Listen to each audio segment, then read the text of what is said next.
Afghanistan has long been called the roundabout of the ancient world. It earned this really picturesque title because of its strategic location directly along the historic Silk Road. Its history is completely intertwined with Central Asia, the Middle East, and the northern parts of the Indian subcontinent. Just keep this idea of a central, geographic crossroads firmly in your mind, because it really explains everything that follows. Here's our timeline for today. The ancient world's roundabout, founding the modern state, the Great Game, decades of modern warfare, and finally, the return of the Taliban. Grasping this dense history through these 5 eras is absolutely key to understanding Central Asia today. Part 1. The Ancient World's Roundabout. Human habitation here dates all the way back to the early Middle Paleolithic era, making it a historic home to numerous different peoples. As a central hub, it's witnessed constant military campaigns.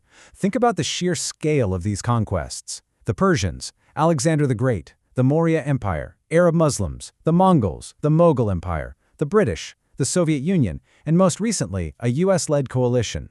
It has literally been a pathway for empires. But it wasn't just armies passing through. These conquests, which sat right within the Iranian cultural spheres, brought massive cultural shifts. The area didn't just adopt religions. Over millennia, it became a historical center for Zoroastrianism and Buddhism, hosted a small community of Hinduism, and eventually became a major center for Islam. Part 2, founding the modern state. Let's move to the 18th century and see how a modern nation began to form from this heavily contested crossroads.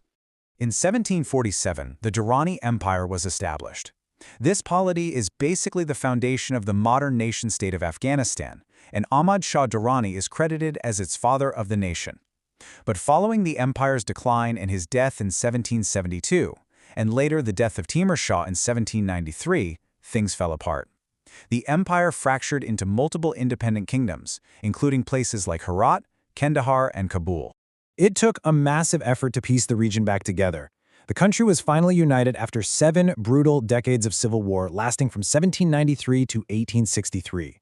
This was all thanks to wars of unification led by Dost Muhammad Khan. He conquered those independent principalities under the Emirate of Kabul and is often considered the founder of the first modern Afghan state. Tragically for the region's stability, though, he died in 1863, just days after his final campaign, and the country was thrown right back into civil war amongst his successors. Part 3. The Great Game. We're now entering the geopolitical rivalries of the 19th century. And as we move into this era, I want you to ask yourself, why does this matter for the modern borders we see today? This situation brilliantly illustrates the global tug-of-war unfolding at the time. On one side, you've got the expanding British Raj in South Asia. On the other, the massive Russian Empire pressing southward. Afghanistan effectively became a buffer state, caught directly in the middle of this imperial rivalry, known as the Great Game. Being that buffer state carried a really heavy toll.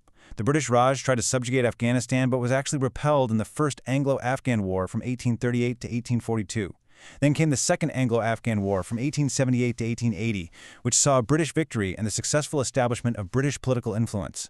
Finally, following the Third Anglo-Afghan War in 1919, Afghanistan became totally free of foreign political hegemony. This culminated in June 1926, when it emerged as the independent Kingdom of Afghanistan under Amanullah Khan.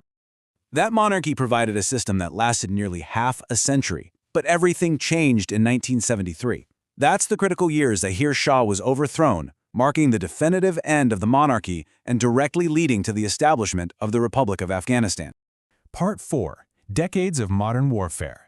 So the crucial point here is that since the late 1970s, Afghanistan's history has been almost completely dominated by a continuous, devastating cycle of coups, invasions, insurgencies, and civil wars.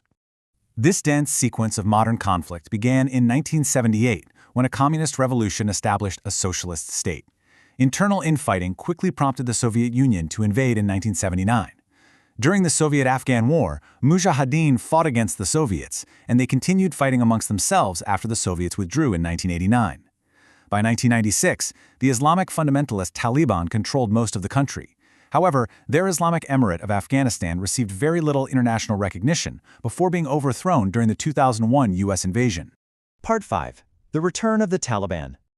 Moving to our most recent history, in 2021, the Taliban returned to power. They captured Kabul and completely overthrew the government of the Islamic Republic of Afghanistan. This event brought an immediate end to the 20-year war that had spanned from 2001 to 2021.